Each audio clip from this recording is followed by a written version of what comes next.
Okay, good morning, y'all. It's 9:30. Go ahead and start, Liz. Thank you, Madam Chair. My name is Liz Kukla. I'm the Secretary of the Board of Zoning Appeals, and I'm going to read the preamble for you this morning.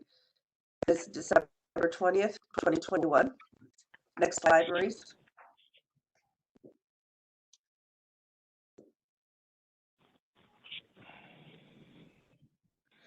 In compliance with notification requirements of the city's open meeting law in section 101021 of the codified ordinances of Cleveland, Ohio, 1976, notice of this meeting has been publicly posted. All board commissions under the purview of the city planning department conducts these meetings according to Robert's Rules of Order.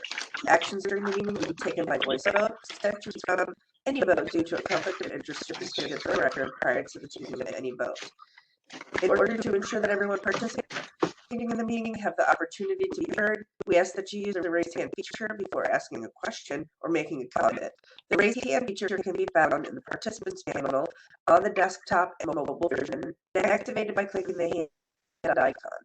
Please wait for the chair or facilitator to recognize you and be sure to select unmute and announce yourself before you speak. When finished speaking, please lower your hand by clicking on the raise hand icon again and mute your microphone. We will also be utilizing the chat feature to communicate with participants. The chat feature can be activated by clicking the chat button located on the bottom of the WebEx screen. Please note that calling users can unmute by using 6. The next slide, Maurice. Liz, I don't know if you know this, but you're breaking up. I don't know if she is for everyone else. She is. And I hear a tremendous echo. Yep. Yep. Let me see if I have to a little bit. You were signed on with 2 earlier. Is that any better? I just closed one. Did you see it go away? Let's see. Is it gone, Maurice? No, it still sounds like an echo. It still sounds like an echo.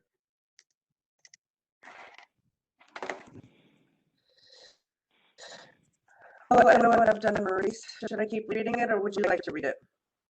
I'll read it. Just go ahead and mute yourself. All meeting activity is being recorded via the WebEx platform. These proceedings are also being live streamed via YouTube for public view. We have provided a link to the meeting for those who wish to speak on a particular case via our website and email. All requests to speak on a particular matter have been considered. We have also received emails from those who have provided written comment on a particular matter. Madam Chair, the meeting is yours. Thank you. Go ahead and call the roll, please, Ms. Kukla. Madam Chair, Ms. Barnes?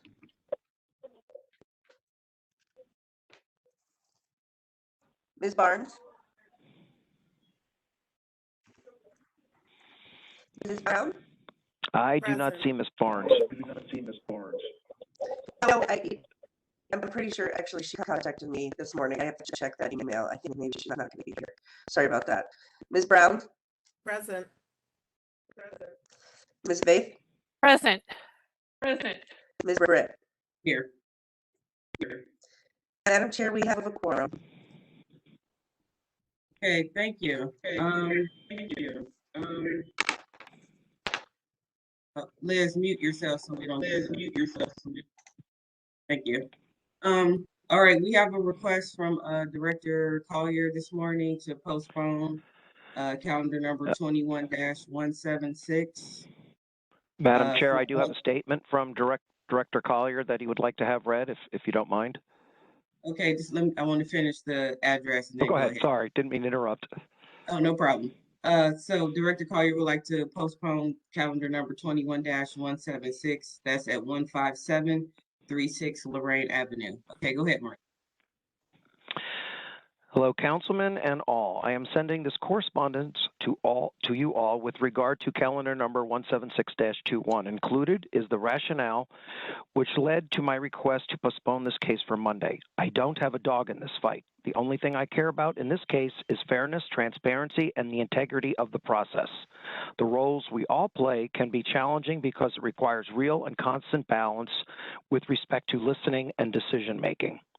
I sent the request to postpone given the tabling at Friday's Planning Commission meeting.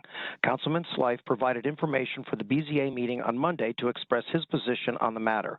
The request to postpone was made by me, and it's the board's decision whether or not to honor the request. I did not concur with the councilman's position not to postpone, although I respect his position as stated in this correspondence.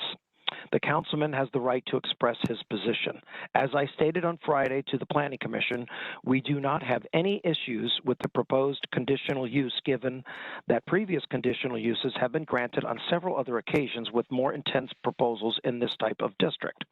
More specifically, the activities articulated at the meeting by the applicant do not appear to pose a threat or create adverse conditions. There is a distinct difference in the activities that the applicant expressed and what is being conveyed as community issues. Use of property can directly impact quality of life issues, which is the rationale for rejecting of the proposal. Noise and the other items mentioned are not commensurate with what the activities are as expressed by the property owner. The conditional use matters which the Commission has the authority to grant. The use relates to the variances requested. In essence, there are two bodies, BZA and Planning Commission, that are being asked by the applicant to vary from the code. If BZA finds that the Commission tabled, I am not sure they will be able to make an informed determination. The use is driving the need for the variances. I believe that the use decision must be established to give credence to the variance request. I would imagine that the board will want the same clarity mentioned in the postponement request. With respect to use, we are seeing these and other variance requests because our code is conflicts with modern design and use of property. Retail and other uses will evolve given our current climate, and we will need to vary from our existing code because it does not fully meet the needs of an evolving development environment. Bringing people from all over our city to neighborhoods across the city can be a positive and bring new customers and patrons to a community. In the future, there will be a mixture of retail types and establishments as more people become entrepreneurs due to the current economic climate. Therefore, expect more non-traditional uses in retail districts. With regard to the parking, a verbal agreement was made and the tenant and the local bar establishment to provide for Cleveland. So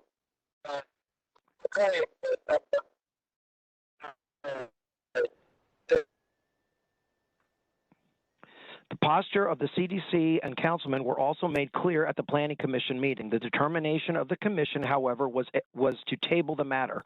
I personally would have preferred a decision be made by the commission. However, that did not occur.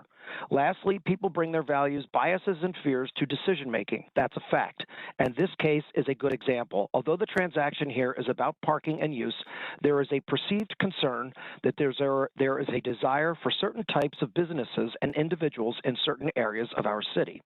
These are just facts. This is not an indictment on anyone. Our only resolution to this, to be fair, transparent, equitable, and allow people their due process regardless of how they are and where they seek to invest. We want to ensure that our zoning and regulatory decisions are not used as exclusionary tools. We have to evaluate each case because we are living in a rapidly changing environment where people are becoming creative with respect to how they are making a living. We will need a regulatory environment that offers some flexibility. Of course, there are variances needed, and of course, a use change is needed. The process allows for an applicant to request a variance from the law. This level of rigor to stop this type of use, as described by the applicant, is somewhat questionable and was also concerning to the Planning Commission. The uses identified do not appear to be threatening. I, however, am speaking as a non-resident, and we must respect the lived experience of people who live in the community, whether their issues are real, perceived, or motivated by other things. Lastly, the process is the one thing that people should rely on to sort out our differences. The reason the applicants are going through the process is to address the use and parking issues raised that they were admittedly unaware of. These are my thoughts and why I recommend postponement in my earlier correspondence. It's okay if you don't agree, and it's okay if the board doesn't grant it. The decision is the board's, not mine. However, my position and perspective is mine, and that is what I am providing for the board for consideration. I don't want to debate. I just want to ensure that everybody will be able to have the opportunity to accurately express themselves and present their case. I hope you not only hear me, but I hope that you feel me and can respect where I am coming from. That was my transparent rationale for the postponement request. All decision-making rests with our boards and commissions. Thank you, everyone. And that's all I have. Okay, Right, thank you, as a Maurice. resident, can you tell me who that correspondent was written by?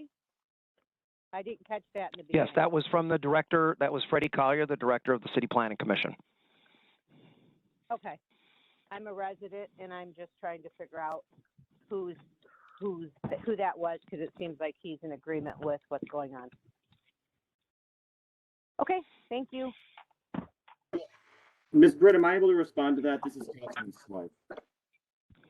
Yes, hopefully it's not as long as Director Collier's letter, but yes, go ahead. It will not be. I think that the part of his letter that jumped out to me was his admission that he's a non-resident. I have received many inputs from residents and business owners in the immediate area or around this proposed variance over the course of months. This is a business that has been operating illegally without a certificate of occupancy since the summer. The local development corporation made many efforts to assist the property owner and the tenant, and those were not met until there was a violation. My request is that this be heard today. I think that by not hearing it today, we're simply kicking the can, and we're at a point of an impasse, and I think that a resolution just needs to be made. And then lastly, I had mentioned that I received a number of inputs and opposition from residents and business owners, and I'm confident in my ability to discern bias and other malintent versus credible arguments. And given the scale and the number that came in and the consistency of the concerns, I think that there are legitimate concerns that would stem from the granting of these variances, and I think that it's time for this all to be discussed openly and to be resolved. Thank you. Thank you, Councilman. We were all hit with the letter to postpone this morning. But after reading that letter and also hearing from the councilman, I'm tending to lean toward the postponement today, mainly because at BZA, we like to be the last stop. And excuse me, and the fact that that city planning has postponed it, the commission has postponed it from hearing the arguments. And so it kind of goes through, city planning commission and design review, whatever it needs to do before the cases come to us, so that we have all the information we need from all those other decision bodies to make a full and fair decision. And I do believe that with planning commission tabling, and we don't have that information here before us today, that it would be hard for us to make an informed decision. So I will say that we will postpone this case, but I also need the backing of the board. So if any of my board members have an objection to that, please state it now, or, let me know if you're okay with postponing this case. Chairwoman, this is Member Faith. I am in agreement. As you stated, we are typically the last stop. And since it was tabled by Planning Commission, I think it needs to go through that before we proceed. Thank you. Ms. Brown? Madam Chair, I will support your decision. Thank you very much. I apologize to everyone who got on the call today for this case today. I know it was none of us were expecting this, but we do like to get all the information that we can up front before we hear cases. So I apologize. Liz, can we get them a new date? Sure. Can you hear me all right? Yes. So do we want to do the end of January or the first week in February? The end of January would be the 31st. And the first week of February is the 7th. We can do the end of January. We just won't know that. Can I ask how the residents get heard? Ma'am, we're in the middle of deliberation, so hold on a second. Well, I know, Um, but I would like our concerns to be heard before you make any other deliberations. How I do we agree. just sit here and wait every time until you guys postpone it again? And as residents and taxpayers and as people that are affected by this business keep sitting and waiting, and we're on the phone, we're prepared to speak, and we keep getting postponed. How do we get heard? By writing a letter from someone in a position of power, or as a position as a resident? Come on. ma'am, I So understand you your guys are frustration, are but voting on something without hearing from us. That's unfair. well, we don't want to take testimony we need to have all the facts in front of us. And so we can't take testimony about a case if we're postponing it. I'm sorry if you're upset about that, but that's our process. For the last 6 months, where is all the evidence? Where's all the paperwork? If they've been planning this, why aren't they prepared? We as Ma'am, I can't residents are answer that. prepared. I can only answer for the Board of Zoning Appeals, and I'm not comfortable hearing the case without all the facts in front of me right now. All right, I'm but let sorry me about tell you that. the one fact. It's just not parking that's an issue. Okay, That's ma'am, we something can't take that letter said it was. testimony. We can't take testimony today. I'm sorry about that. But you took letters today. Okay. This is frustrating, and again, this is the city of Cleveland bureaucracy that I hope changes with the upcoming administration, but who knows if that'll happen. Okay, thank you. Ms. Britt, this is Councilman Slife again. If I could briefly just mention I'm a member of the Planning Commission, and I voted against postponing this on Friday. The reason that motion did pass is there was a concern or a question of if the applicant would be able to obtain a formal parking arrangement. The parking arrangement referenced in Director Collier's email this morning refers to a verbal agreement with a business across the street who has already entered into a formal agreement for those parking spaces with another area business. And the clarification that I received from that business owner was that while he was not opposed to people parking in his lot, this third business has first priority. So if he can't guarantee its availability, nor is he willing to enter into a signed agreement to any effect. I sent a letter to you all through Ms. Kukla over the weekend, outlining my opposition, including that point. And as I mentioned in my earlier statements, I believe that we're at an impasse. I believe that this keeps getting passed between different bodies.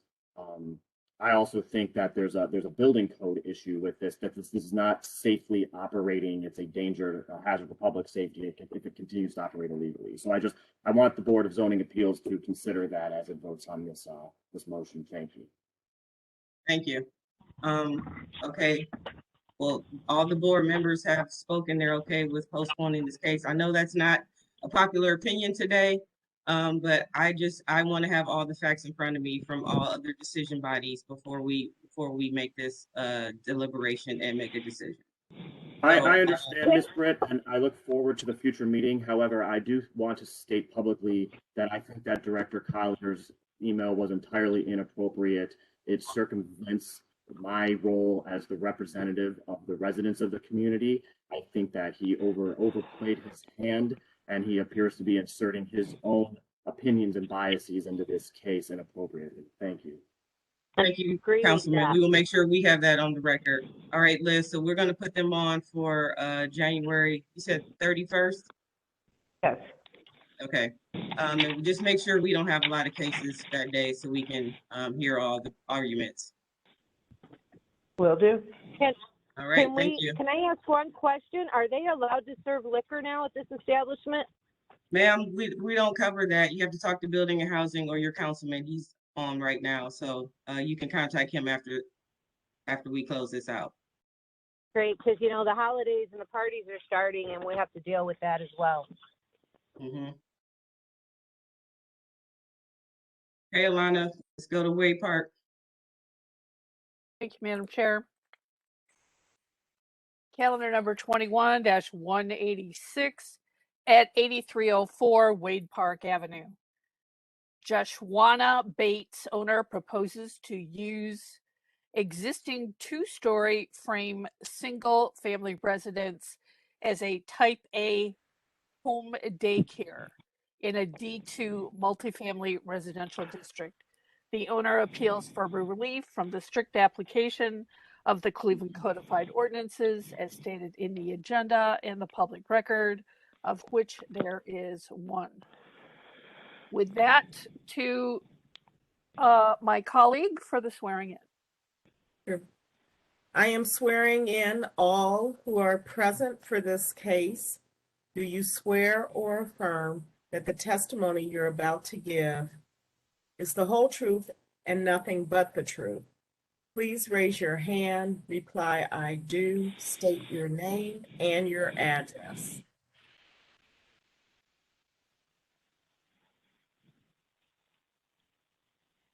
Ms. Bates, please take yourself off mute and swear in for testimony.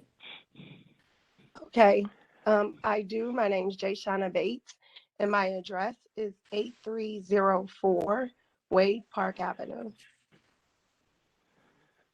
Madam Chair, just to add, if you're a call-in user and you're muted, hit *6 on your telephone to unmute yourself in case you want to give testimony for this case.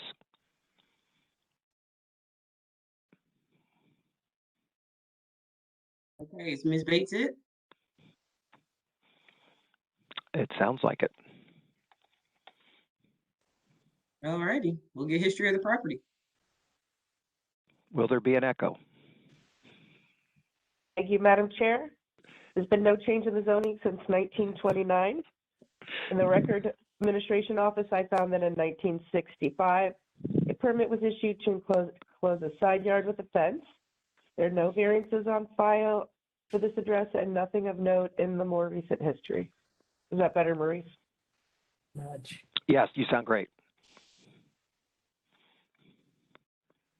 All right, thank you. Legal standard, please. Madam Chair, members of the board, appellant is requesting an area variance from the distance requirements of the zoning code. To obtain the area variance, appellant must prove that denying the request, 1, will create a practical difficulty not generally shared by other land or buildings in the same district. 2, will deprive the appellant of substantial property rights. And 3, that granting the variance will not be contrary to the purpose and intent of the zoning code. Thank you. Okay, Ms. Bates, go ahead and present your case. Okay, I run a type B daycare at this time, and the need to provide care for more children, there's a need. I have a wait list, and the only way to be able to offer, more care as well as hire staff is for me to be zoned business retail.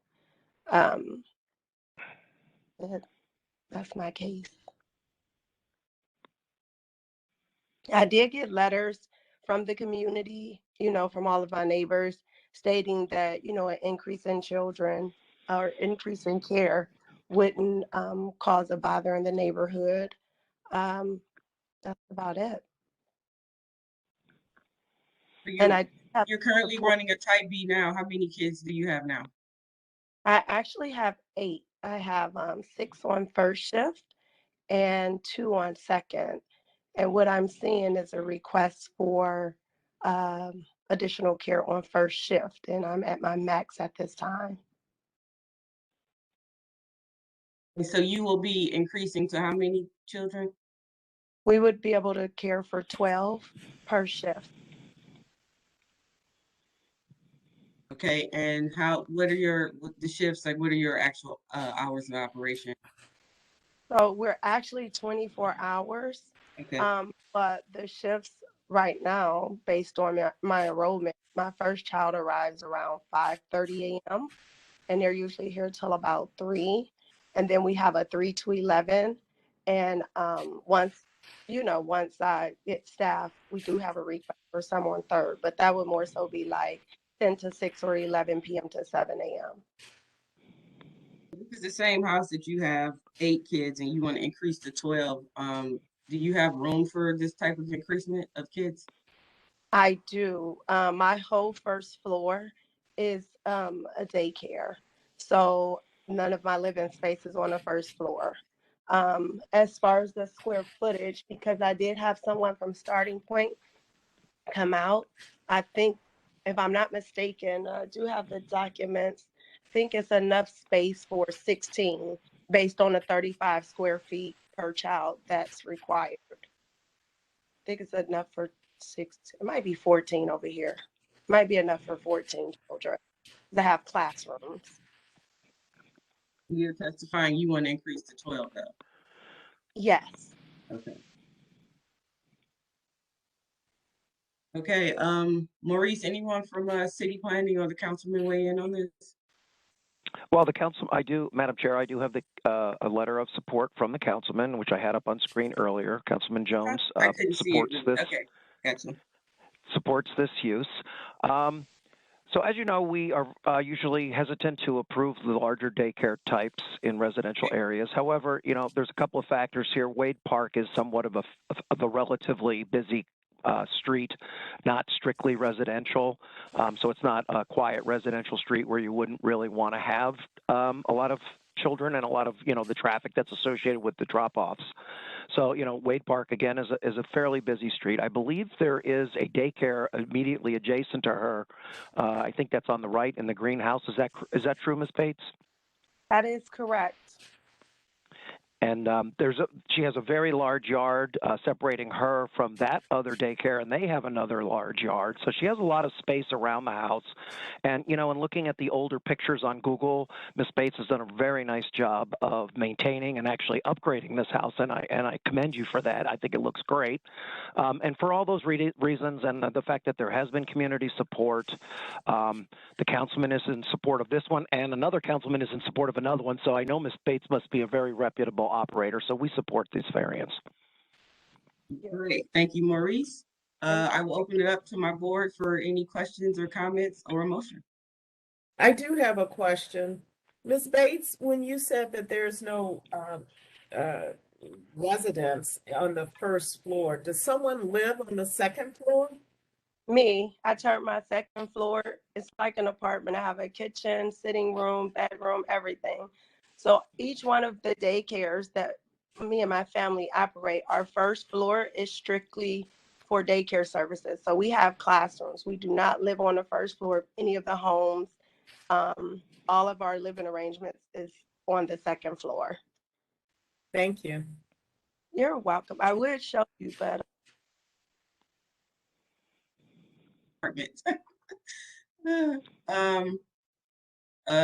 Ms. Faith, any questions? Just wondered if Maurice could put up the floor plan again and blow it a little bit for me. There you go. Thank you.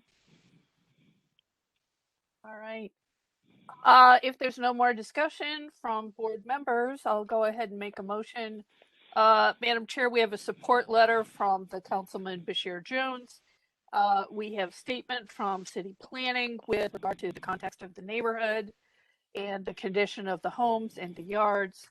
And it seems that Ms. Bates has gone under the necessary review and complies with the necessary square footage to accommodate her requested or her hope to increase to 12 children per shift.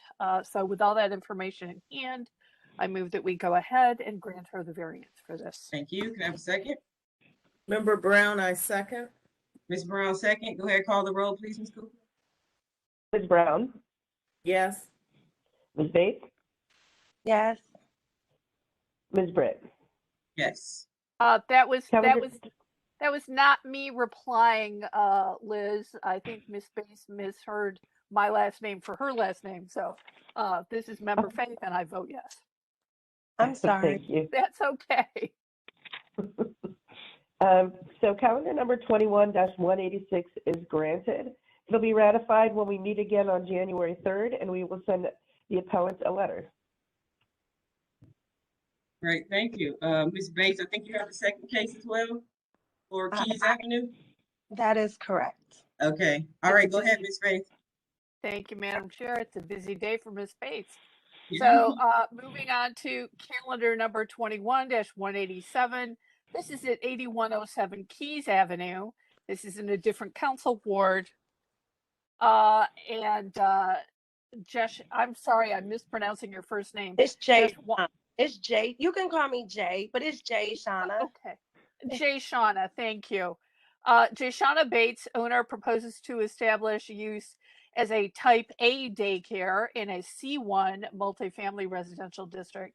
The owner appeals for relief from the application of the Cleveland Codified Ordinance as stated in the agenda and the public record, of which there is one.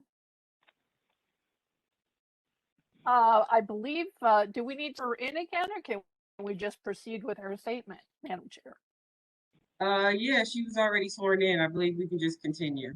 Yes. All right. Well, do we have anyone else? Do we have, Madam Chair, do we have anyone else for this case? testifying? Doesn't appear so. Again, *6 if you're on the telephone. Okay, go ahead with history of the property.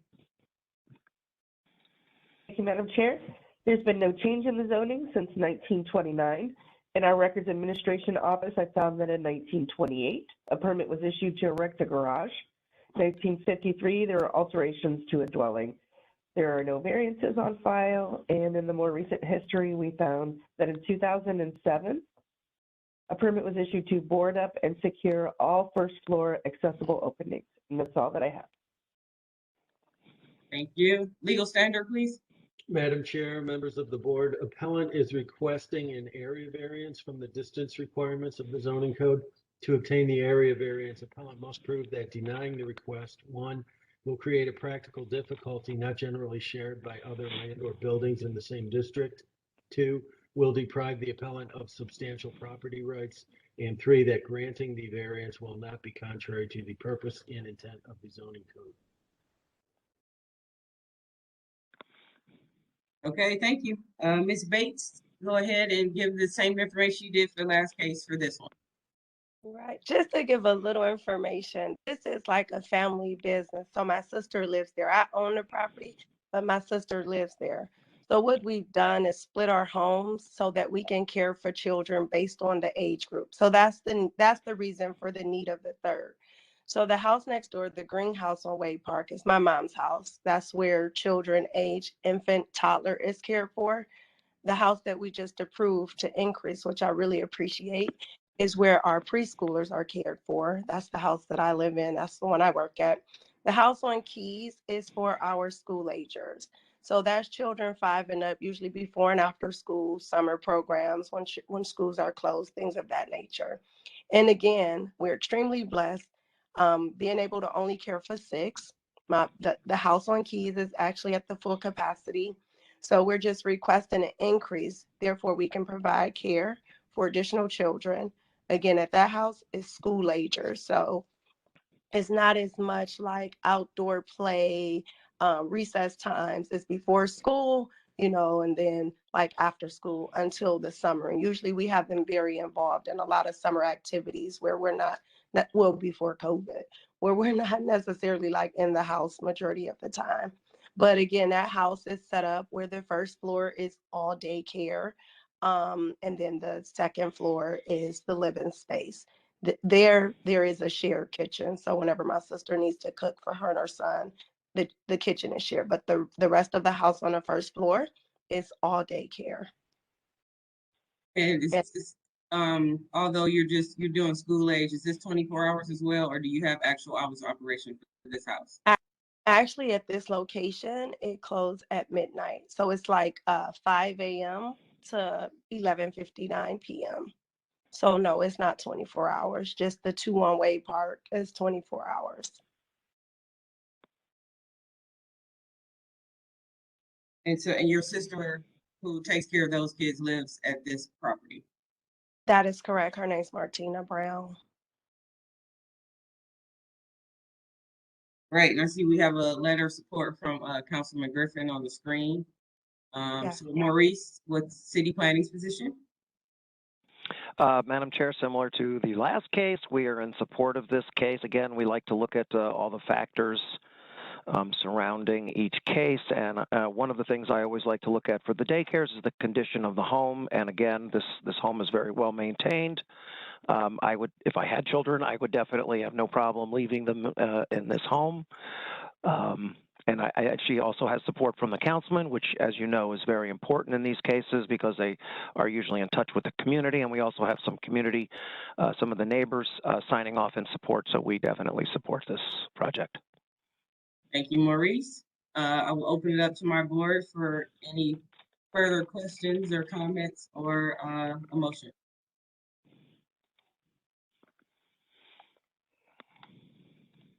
All right.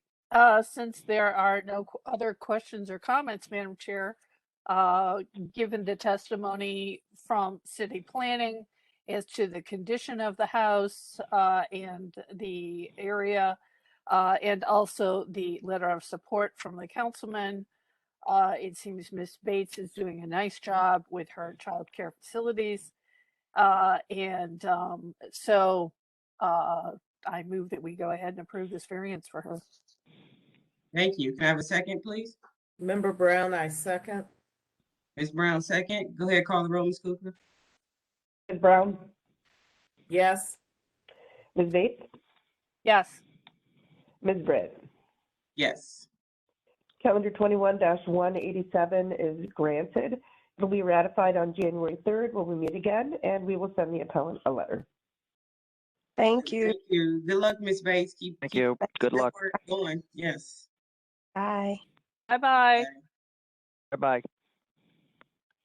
All right, moving on, Ms. Bates. Moving on. Okay, moving on to calendar number 21-190 at 3304 East 118th Street. Carl Jones Owners proposes to change the use from a 2-family to a 3-family dwelling in a B1 2-family residential district. The owner appeals for relief from the strict application of the Cleveland Codified Ordinances as stated in the agenda and the public record, of which there are 3. And with that, I will turn it over to Ms. Brown. I am swearing in all who are present for this case. Do you swear or affirm that the testimony you're about to give is the whole truth and nothing but the truth? Please raise your hand. Reply, I do. State your name and your address. I do, Carl Jones, And your address, please. 3304 East 118th Street, Cleveland, Ohio, 44120.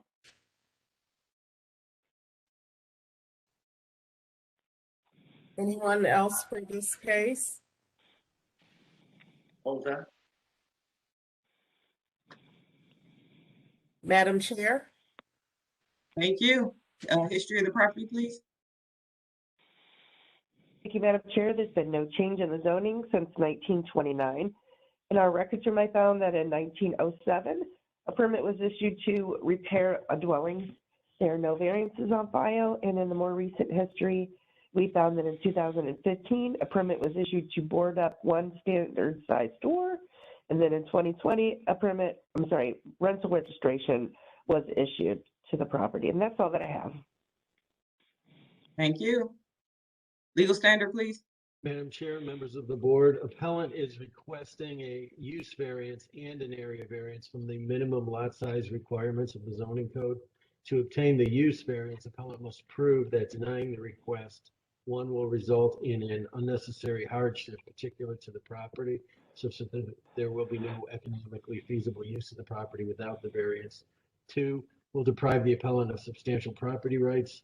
And 3, that granting the variance will not be contrary to the purpose and intent of the zoning code. To obtain the area variance, appellant must prove that denying the request, 1, will create a practical difficulty not generally shared by other land or buildings in the same district. 2, will deprive the appellant of substantial property rights. And 3, that granting the variance will not be contrary to the purpose and intent of the zoning code. Thank you. Okay, Mr. Jones, this is your property, correct? Yes. All right, go ahead, present your case. Well, I bought this property quite a while ago. And at the time it was boarded up. I thought that it was a two-family dwelling when I bought it initially. And when I was cleaning it up and repairing it, I found out there was a three-family out of it. The first floor had 2 bedrooms and a bath, kitchen, dining, everything. The second floor had the same thing, and the upstairs has its own entry, and it had another bath, kitchen on the third floor.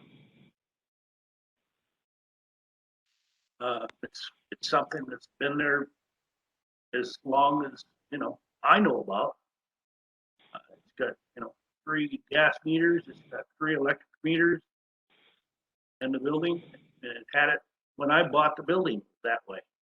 I haven't changed anything. All I've done is painted and cleaned it up. Madam Chair, can I ask a question of the applicant? Sure. Mr. Jones, I have on the screen what I think is that the third floor. That's the floor third plan? floor. Because it's okay. Thank you. It's just listed. It says existing second floor plan. I figured that was just a typo, but it looked like the third floor. I just wanted to confirm. Yeah, it is. Okay. Yeah, it seems like this third floor is definitely laid out as a third unit with 3 meters and everything. So it was probably illegally done by whoever owned it beforehand. So I understand why you're coming here to make this a legal third unit. Maurice, anyone from city planning, or is it you? I think it's going to be me. We support this variance. If you look at well, first of all, for the reasons that you just stated, it's a full apartment up there. And if you look at the aerial, you can see that these are mostly 2-family houses already on this side of the side of the street. So it's not a predominantly single-family neighborhood. This house has probably been 3, as Mr. Jones stated, it's probably been 3 units for many, many years. You can't tell that it's 3 units from the street, which is one of the criteria the board is supposed to look at. And I also, this is another case where I looked at some older pictures on Google, and this house has been well maintained, and I can tell that Mr. Jones has made some improvements to the house. It looks much better, and if that, those are all great positives, so we definitely support this. Thank you, Maurice. I will hand it over to my board now for any questions, comments, or a motion.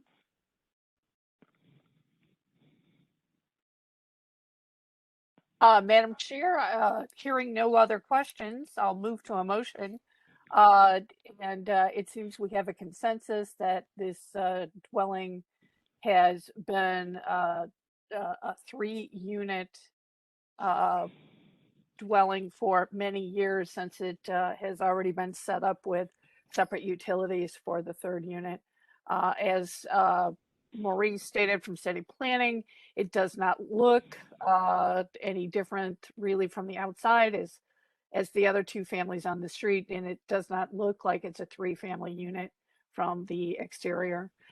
It has been well maintained by Mr. Jones's improvements. So with all that being said, I move that we go ahead and approve this for him. Thank you. Can I have a second, please?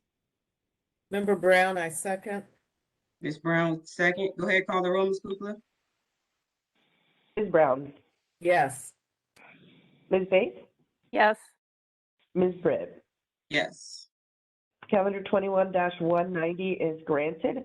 It'll be ratified on January 3rd, and we will send the appellant a letter. All right. Thank you, Mr. Jones. Thank you. All right, moving on. I think the next 2 cases you can read together, Ms. Faith. Yes, we have a bundle. So we have 21-194 and 21-195. 194 is at 11413 Britt Oval. 195 is at 11415 Britt Oval. Entrada Woodland Heights SLT owner proposes to erect a 2-story frame single-family residence with an attached garage with an open deck over the garage in a B1 open space and recreation district. The owner appeals for relief from the strict application of the Cleveland Codified Ordinances as stated in the agenda and the public record.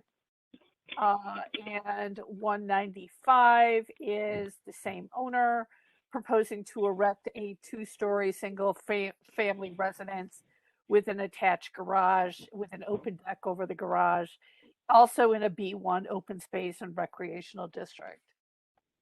Both cases have 5 variances that they are seeking, Madam Chair, and with that to Member Brown. I am swearing in all who are present for this case. Do you swear or affirm that the testimony you're about to give is the whole truth and nothing but the truth? Please raise your hand. Reply, I do. State your name and your address. I do. Andrew Gottlieb, Keystone Homes, 3187 Old Brandon Road, Pepper Pike, Ohio, 44124. I do. Brad Robinson and Jessica Ruff, 2708 Martin Luther King Jr. Drive. I do. Marka Fields, Cleveland City Planning.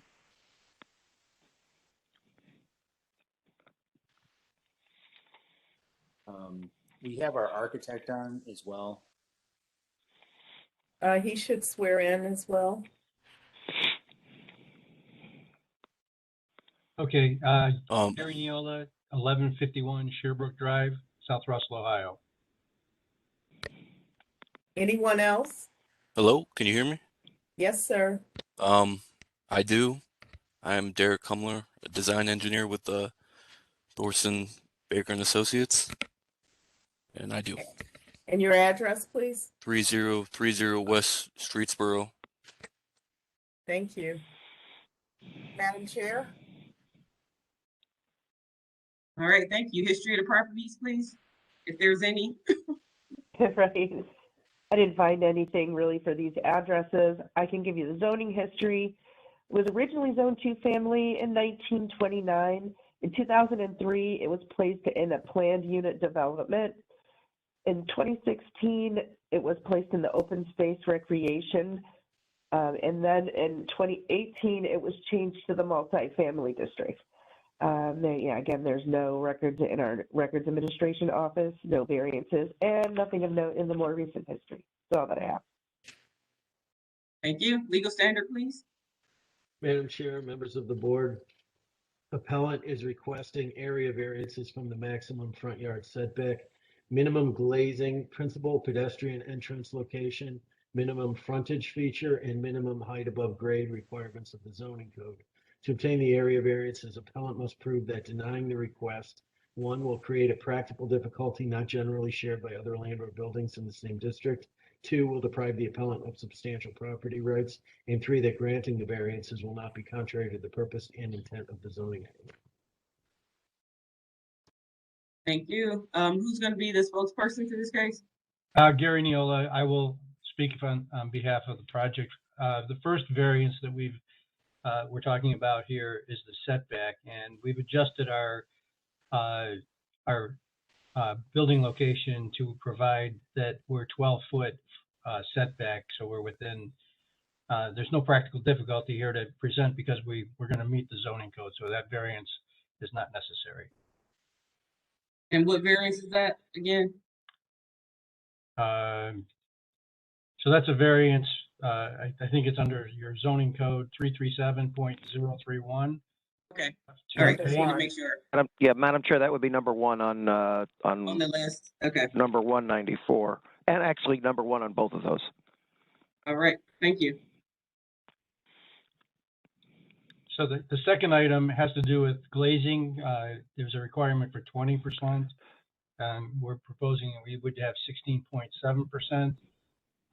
And I would say on the remaining variances that we're talking about, they've been presented and very much enthusiastically been supported by the design review and the planning commission.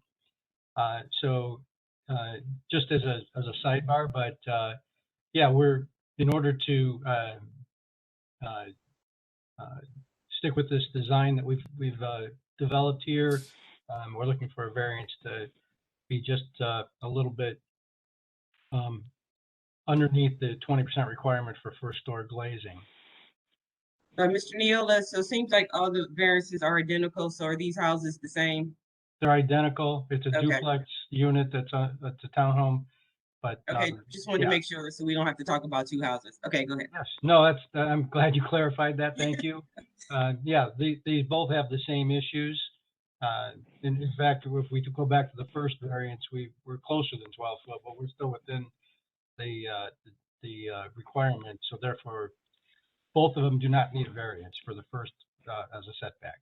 Second, but on the second one though, the glazing, we're fairly close on the glazing requirement, but given the design we're working with and how it's been so well received, we're looking at this as an opportunity to maintain our design.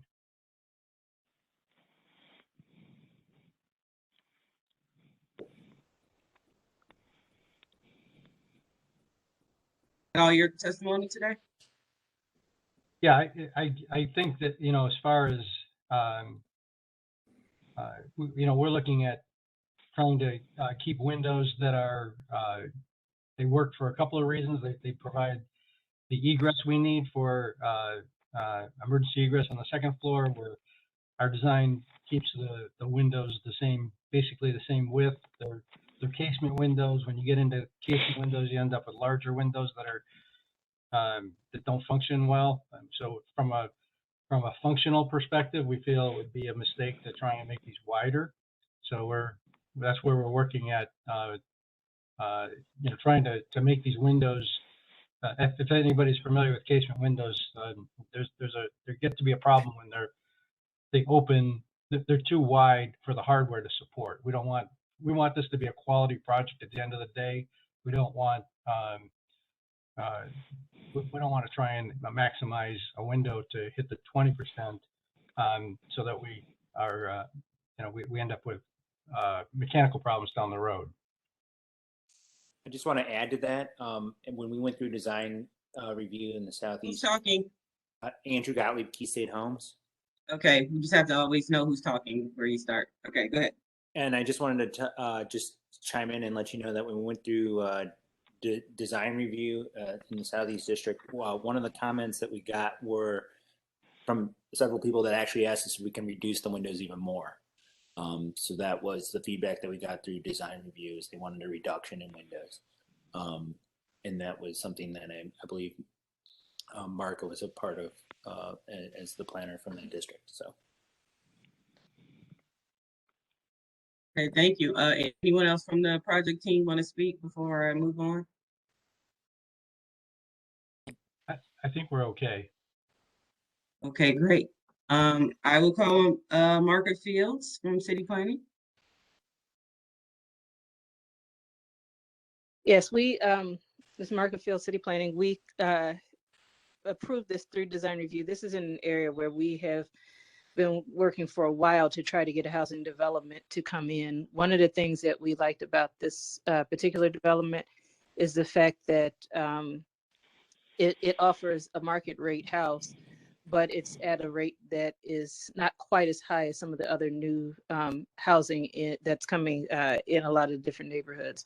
And so it offers, it's a market that is offered to probably more middle income residents. And so that was an attractive thing, I think, to the residents and to the council person and to us as city planning. So the design we thought was really nice. And when it went to planning commission, that was one of the things that they commented on, was how they were able, even though they didn't meet all of the requirements of townhouse, they appreciated the fact that they went a little bit further with the design to make it something that was really attractive. So like typically it would require the stairs to be, I think it's 2 feet and at the entrance, and they didn't do that. They have it flush at grade.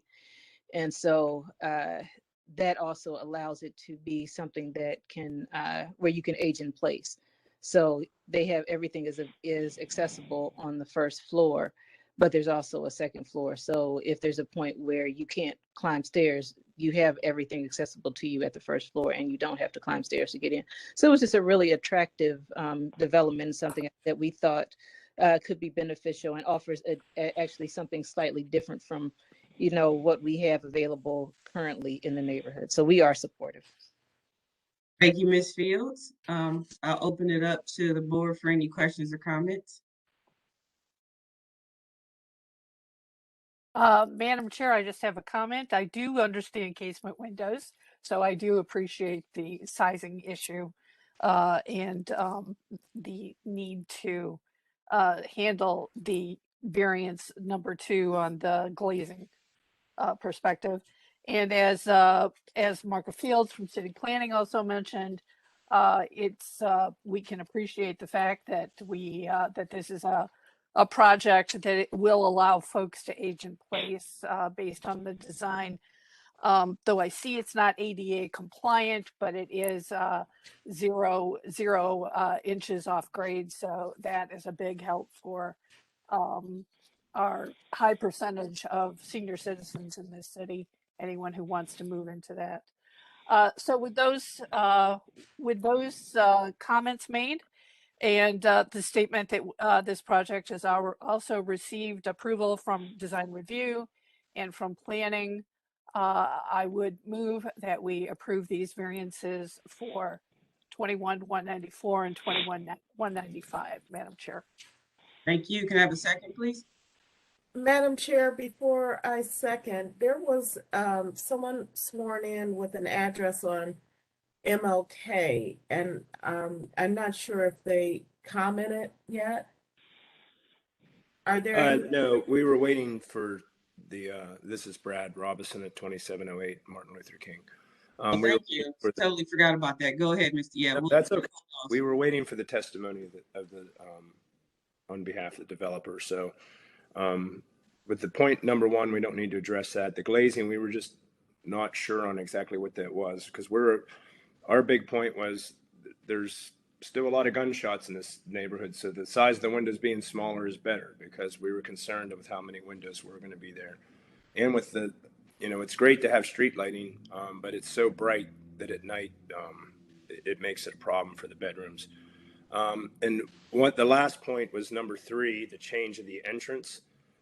We just request that, and we had this issue when we moved into our unit, is we had to request an address change, that the address be where the front door is because of 911 and deliveries and people coming to your house. So that's basically all we were opposed to. All right, thank you. Make sure the design routine, the project team hears the residents' concerns there. All right, thank you for bringing that up, Ms. Brown. Totally forgot. All right, so can I have a second for the motion now? Yes, with that, Member Brown seconds.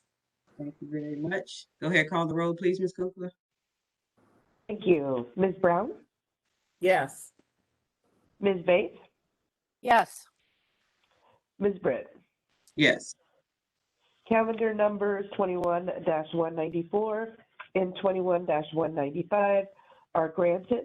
They will be ratified on January 3rd, and we will send you a letter.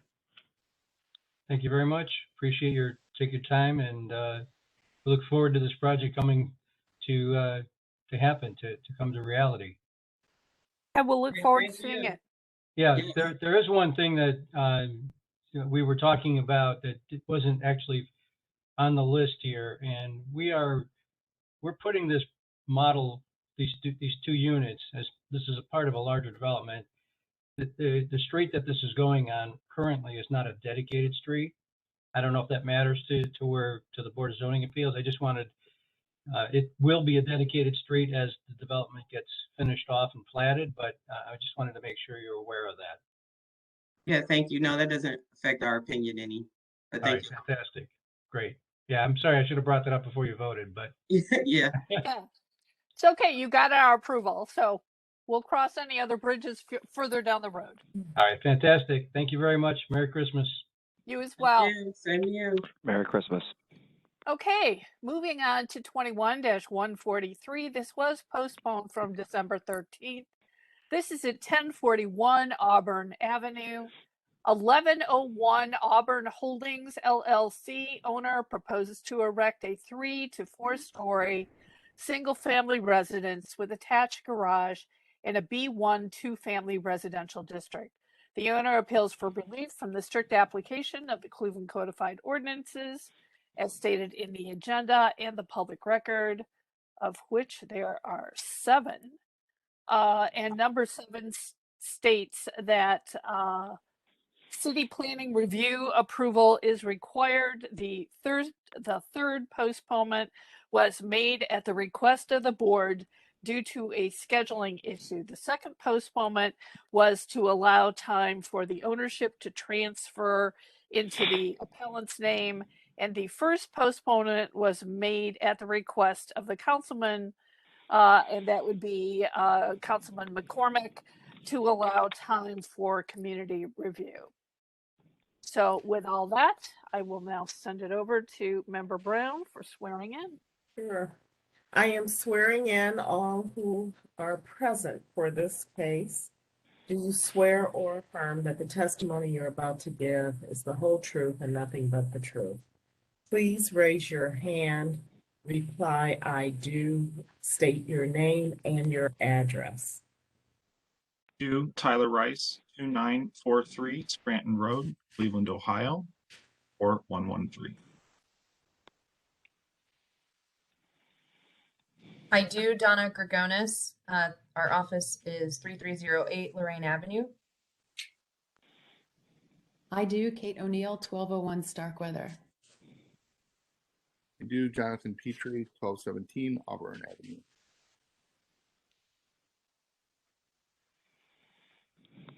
Okay, Madam Chair. Thank you. History department. Did we read that already, Liz? Last time? No, No? we haven't had any testimony. No. So the property was originally zoned general retail in 1929. In 1963, it was changed to two-family. In our Records Administration Office, we found that a permit was issued in 1907 to erect a two-story frame building occupied by one family. In 1923, a permit was issued to erect an addition.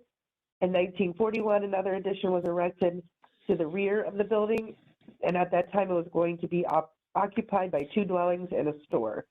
There is one variance on file in calendar 78-78. In 1978, a variance was granted to maintain a tavern and two suites for this address.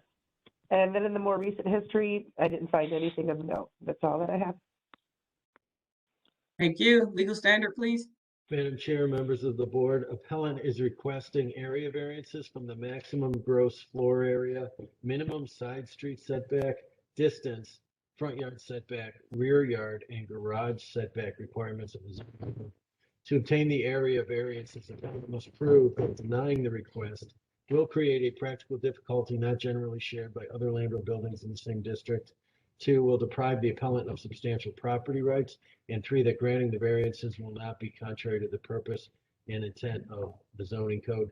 And we have a note from Assistant Director of Law Wagner that section 329.04C may limit the board's ability to grant the required front yard setback variance. Thank you.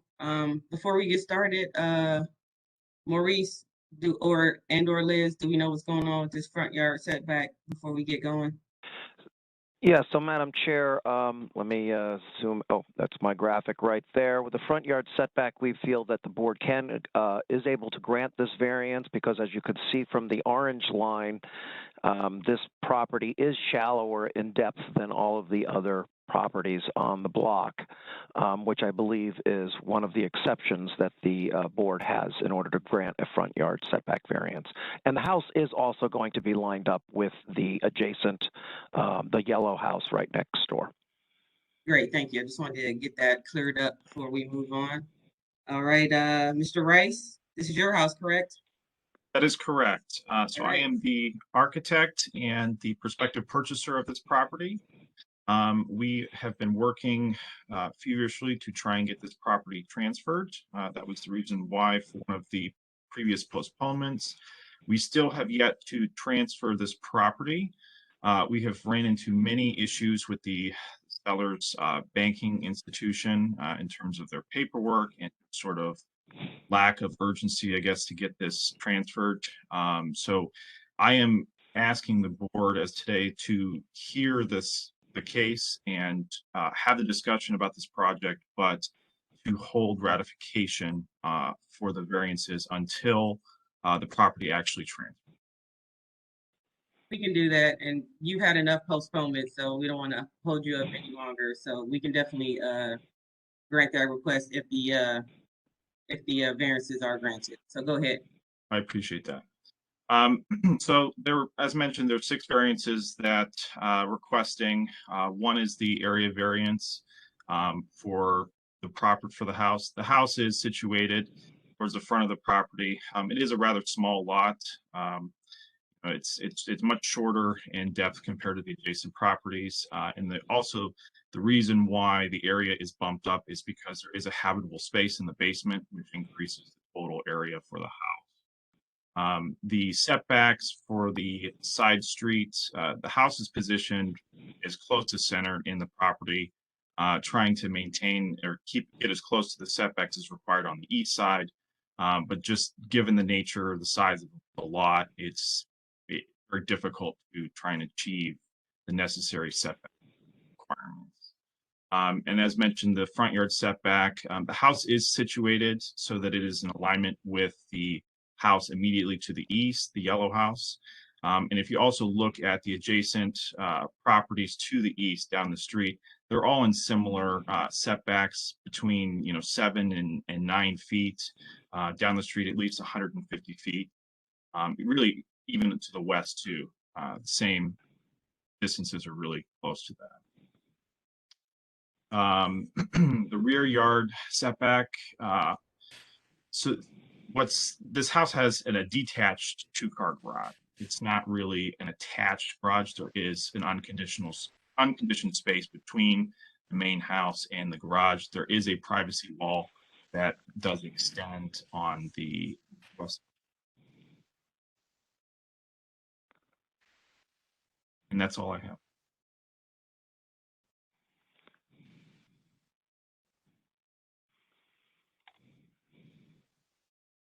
All right, thank you. I'll go to city planning. Maurice, is that you? Should we hear from Donna Gregonis first, Madam Chair? Sure, why not? Go ahead, Donna. Hi, good morning.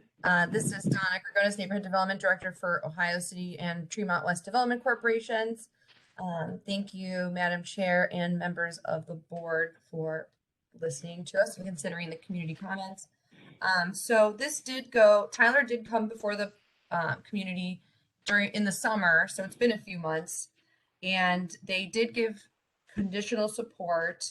No one was really opposed to the design or the variances sought, but they did want to make sure that the ownership was sorted out before this was passed, because there was some concern regarding the current property owners and having them potentially have these variances on the property that they own. And I know some of the community members are here to, I believe, speak as well. So if there's anything that they miss, I will add more, but thank you very much. Thank you. Okay, we'll go to Miss O'Neill there. Hi, good morning. Nice to see you all again. Tyler gave us a wonderful presentation at our block club, Auburn Lincoln Park Block Club. He met with contiguous neighbors. He shared the plans early on in the process. He took questions and adjustments from everybody involved. We like the design. We like the house. We like how it fits into the neighborhood. We like Tyler. We're concerned that he doesn't own the property yet. So the big question that came up was, will these variances be approved for Tyler and Tyler's plans and not for the property in perpetuity?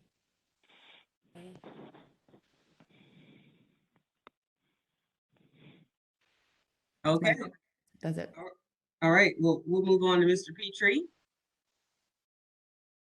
I would just echo Kate's concerns. And also I would echo the fact that we do like the design. We were glad to approve it on the condition of transfer of property. Thank you. Thank you, Chairman Britt. Thank you. So I will let you know that if the variances are approved today, they will go with the property. We don't concern ourselves with who owns what. They will go with the property, and whoever owns the properties at the time, but the variances go with the property. So I just wanted to let you know that.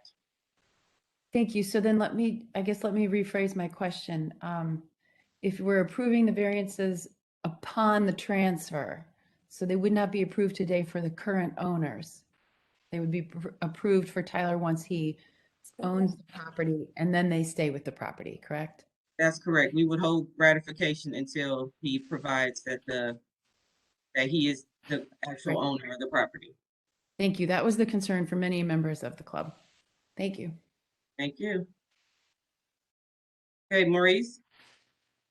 Yeah, Madam Chair, as we stated already about the front yard setback, we think that the board can and should grant that variance. This has been approved by the Housing Design Review Subcommittee. We are very much in support of this. We're happy to hear that the Block Club and Ohio City are also, or I'm sorry, Tremont West are also in support of this. The garage, there really is no room for them to move the garage further back from the street. It is a very small site, but we don't think that they're overbuilding on this particular site. And as the architect, as Tyler indicated, the main reason for the increase in the square footage is the usable space in the basement, which, as you know, is something that we deal with all the time. So for all those reasons, we support the variances. Thank you. I'll open it up to the board for questions, comments, or motion. Madam Chair, given the testimony we've heard today and the support from the Block Club, from the CDC, from city planning touched on all the points as to why the variances are necessary in terms of the square footage and the setbacks and the garage issues. It seems that everyone is in full agreement and likes this design and would like to see it move forward pending the change in official ownership. So with that, I move that we go ahead and approve these variances. Thank you. Can I have a second, please? Member Brown, I second. Thank you. Ms. Brown with the second. Call the roll, Ms. Kugler. Ms. Brown? Yes. Ms. Bates? Yes. Ms. Britt? Yes. Calendar number 21-143 is granted. We will hold ratification until we receive proof of ownership transfer. After that point, we will send the appellant a letter. All right, great. Thank you. Good luck, Mr. Rice. Thank you very much. Happy holidays to everyone. You Same as to well. you. Thank you. Happy holidays. Thank you. We're happy to be here to support a project. We like supportive neighbors. Thank you. Yes. We love when everyone comes together on something. So that's nice. Thank you for being here. Absolutely. Everybody. Thank you again for a great year. Thanks. Okay. Bye-bye. Bye. All right, last case, Ms. Faith. Last case. Here we go. Postponed from November 29th, 2021. This would be calendar number 21-179 at 4530 West 157th Street. Ramona Rudman, owner, proposes to erect a 14-foot by 20-foot, one-story frame detached gable garage in an A1 one-family residential district. The owner appeals for relief from the strict application of the Cleveland Codified Ordinance as stated in the agenda and the public record. The postponement was made due to technical difficulties. The representative could not log into the virtual hearing, and the postponement was made at the request of the councilman to allow time for community outreach.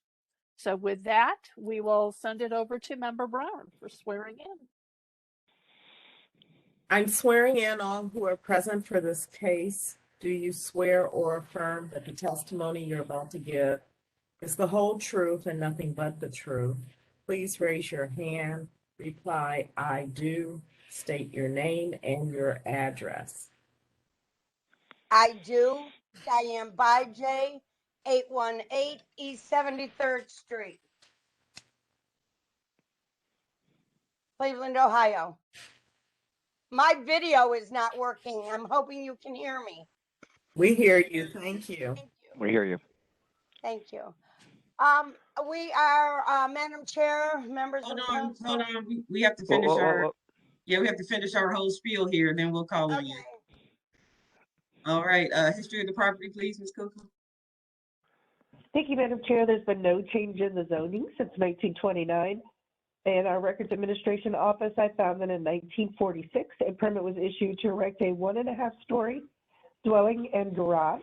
There are no variances on file, and in the more recent history, we found that in 2019, a permit was issued to install 14 new windows, and that's all that we have.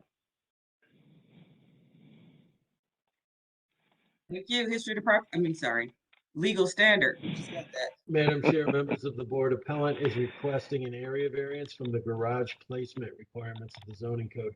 To obtain the area variance, appellant must prove that denying the request, one, will create a practical difficulty not generally shared by other land or buildings in the same district. Two, will deprive the appellant of substantial property rights. And three, that granting the variance will not be contrary to the purpose and intent of the zoning code. Great, thank you. Okay, Ms. Baye, I assume you are representing the owner today? Yes, I am the contractor, Yes. New Creation Builders. Liz, do we have a letter for that? It was emailed in. Let me check the file. Hold on one moment. Go ahead and proceed, Ms. Baye. Either way, if we don't have it now, just send it again and we'll. I will. I do have a copy of the signed contract if that would help as well. No, we just need a letter, but go ahead. Okay. Everybody, thank you for your time and consideration. I would like to state that we are trying to replace this garage exactly where it's presently located. Due to the conformance of 6 properties, 1 on the right, 5 on the left. Every one of the garages are located exactly 112 feet from the center of the street line. And we are really only asking for a variance of 20 feet. We would have to move their garage back 20 feet in order to comply with back of the yard. Diane, this is just the existing condition, right? You're just putting the new garage where the old one was before. Exactly. Okay. That's all we're doing. All right.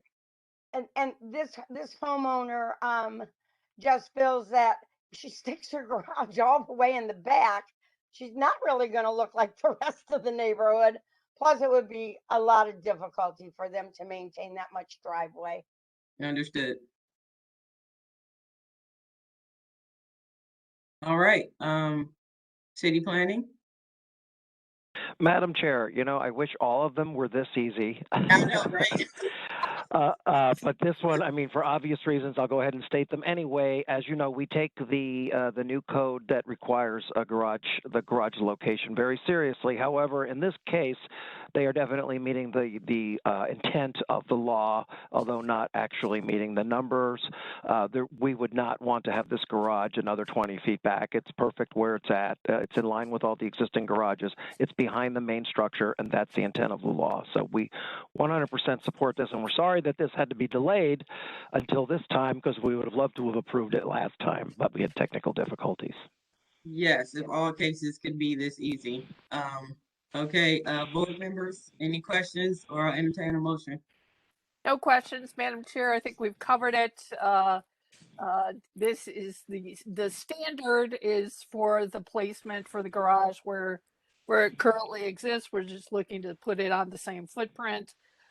We haven't seen Diane in a while, and we know she does a good product. So we can't see her today, but we know she's we see her frequently enough. So, and with the input of city planning, we have their approval.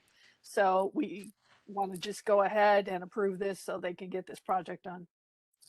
Thank you. Can I have a second, please? Member Brown, I second. Ms. Brown with the second. Go ahead, call the roll, Ms. Kukla. Ms. Brown, Yes. Ms. Bates, Yes. Ms. Britt. Yes. Calendar 21-179 is granted. It'll be ratified on January 3rd, and we will send you a letter. Thank you, everybody. Merry Christmas. Happy Same to you, holidays Diane. to Same you. to you. Bye. Bye. See you next Bye. year. Yeah. Thank you. Alrighty, old business 1 through 3 without objection, board. Without objection. And we have no affirmations or rehearing or postponements on the calendar today. We do have that our decision to uphold the city planning decision was overthrown in common pleas court. So we'll have to have a discussion about that at some point. I guess if they, decide to come back to us. So wanted to have that on the record. That is for the Dollar General store. The Dollar General store, correct. Yeah.